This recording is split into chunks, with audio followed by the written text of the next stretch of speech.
my loves, and welcome back to the Ages of Chaos once again. There's quite a few of them going round at the moment. That's because Games Workshop are just chucking them out. They really are.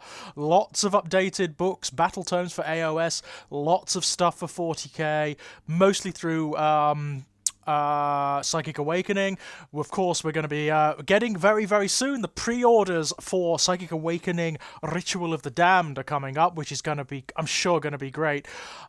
Still haven't seen very much about what the Thousand Sons are going to be getting or what they're doing. It's going to be interesting when those rumors come out. But for this video, we're going to be taking a look at the latest Battletome for Age of Sigmar, which is Slaves to Darkness. Oh my god. Well, ladies and gents, this is one of those weird ones. This is like, you know when they updated the Skaven and the Beasts of Chaos, where there was already an existing miniatures range, and all they did was added bits into it, and enhanced it, and then used a lot of pre-existing miniatures to bulk out the army.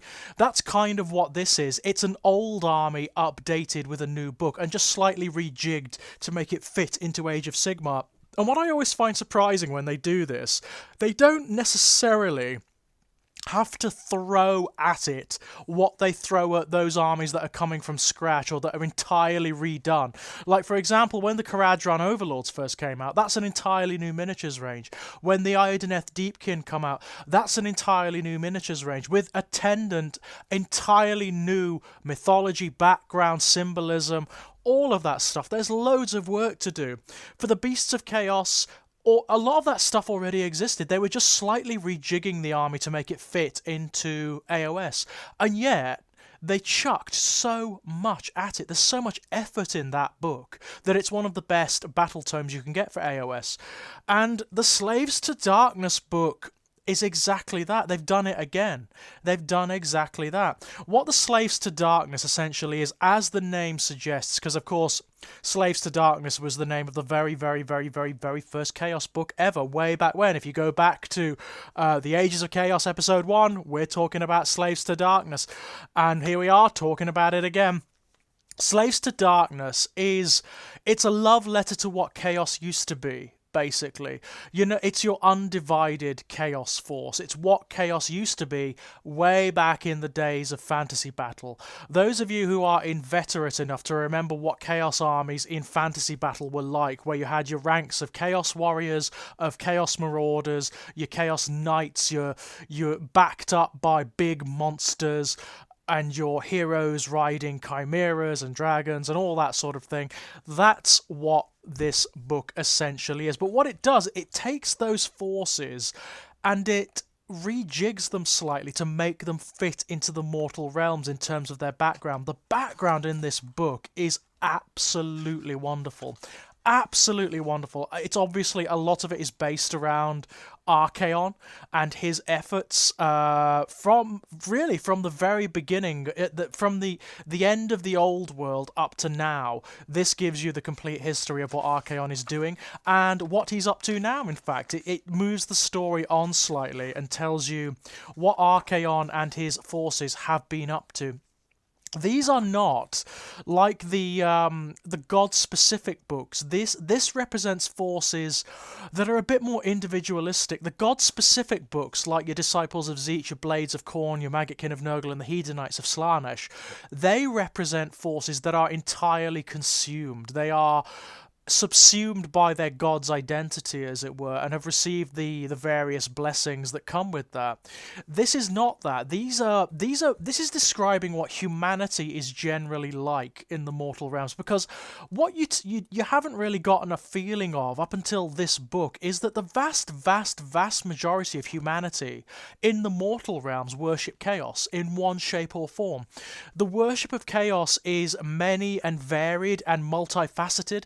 It's like traditional gods and ideologies and tribal mythologies that have sustained down generations and even down centuries and millennia, but which ultimately they're worshipping some aspect or form of a chaos power.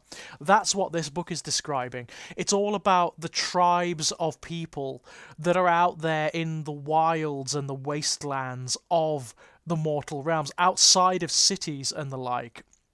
and how they function, you get a real sense of what their cultures are like. Arguably for the first time ever, you get a sense of what the cultures of chaos are actually like, and it's really interesting. A lot of that comes from Aaron Dembski Bowden. Aaron Dembski Bowden has done several short stories that are in this book, and I've got to say, they are some of the best bits of background you will ever find in one of these battle tomes. There's one called Night of the Fifth Circle, and what that describes very briefly is the life of a young man who is born to one of these tribes, but who is signaled out for glory. He's almost like predestined from the moment he's born to become one of the Varangard, one of the ultimate champions of Archaon. And what this describes is not only his history, but the way he loses himself, the way his sense of self is subsumed by that destiny. And by the end, there's hardly anything left. There is just the Varangard personality and the sort of prescribed purpose that Archaon gives him. It's really wonderful, I've got to say. Really, really cool. There's another one later on which describes it's a fight between a demon princess of Slaanesh, so a chaos follower that has reached their ultimate goal and has become immortal, and a one of the Stormcast Eternals. However, this Stormcast Eternal, it transpires, used to be this demon prince's sister when they were both mortal, when they were both alive. So they've both achieved a state of a kind of immortality, but now they're endlessly reborn and have to endlessly fight one another in different guises. It's so cool. My favourite in the entire book is one called The Weight of Sacrifice. And what The Weight of Sacrifice describes is a shaman of a tribe, a chaos worshipping tribe who worship the gods as a sort of pantheon. And what this really goes into depth about is the fact that this guy, he's not a lunatic, he's not a maniac, he's not a narcissist or an egocentric. What he does for the gods, because that's what his purpose is, that's what he's for. And it's about what he has to sacrifice in order to appease the gods, and what that means, what sacrifice means. So early on in the story, he's looking at his wife and he's talking about how much he adores her, how much he genuinely loves her, and that's the sacrifice. Of course, she makes an excellent sacrifice because it has to mean something. He has to genuinely love her. His son, later on, is he's sort of predestined to become the future of the tribe. This shaman has seen that his son encapsulates the hopes and dreams of the tribe and will be the one to lead it to glory later on. He's the next sacrifice, because of course his son becomes a symbolic sacrifice. He's not only someone that the sorcerer loves, but someone that represents abstraction. So he sacrifices not only his son, but the entire future of the tribe. And at the very end, he's forced to sacrifice the entire tribe to the gods, and he ends sort of screaming. He's desolate, he's got nothing, and he ends screaming, "Is this enough?" at the skies. And it's really wonderful. I mean, it really shows you what life under these cultures is like, and what walking the path to glory actually means, what you have to give up. So it's everything worldly. You've got to be prepared to give up everything you care about. That's the point, and it's wonderful. It's absolutely wonderful.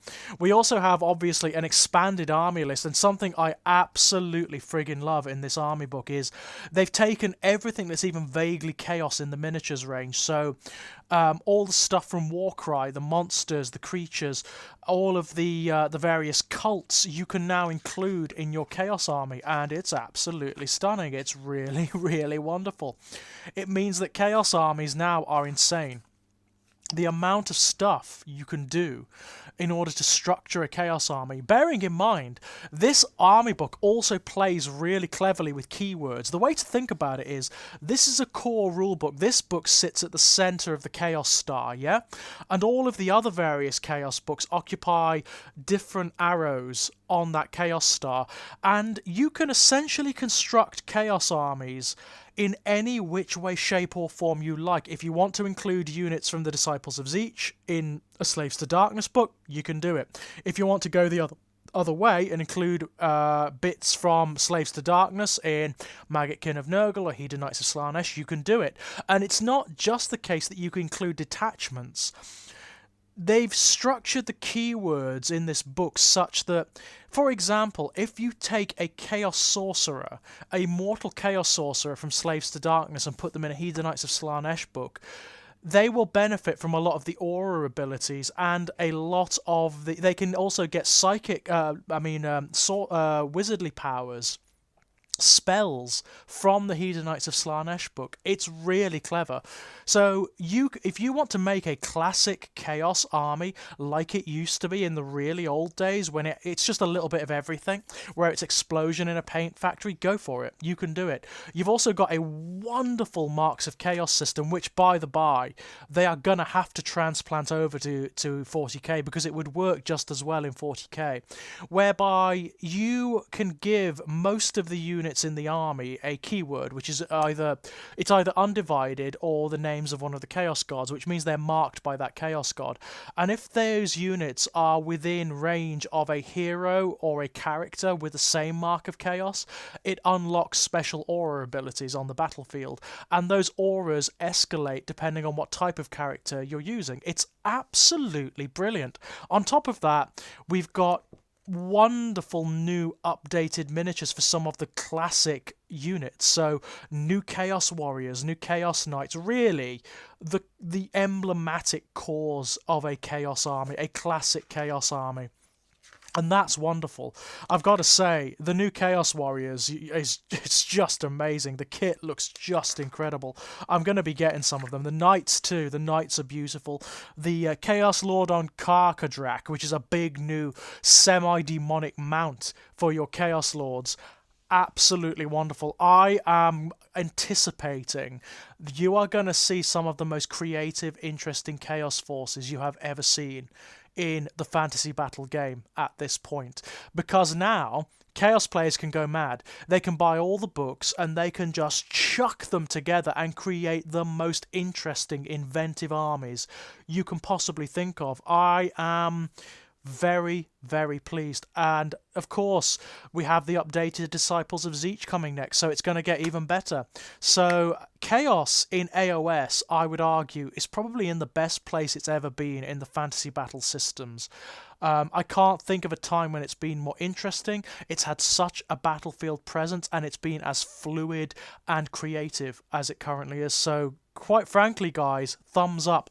You've just got to start transplanting some of this over to the 40k, and we'll be well away. We'll be well away. So when next we come back, ladies and gents, we'll probably be taking a look at the Disciples of Tzeentch book. So until then, bye-bye!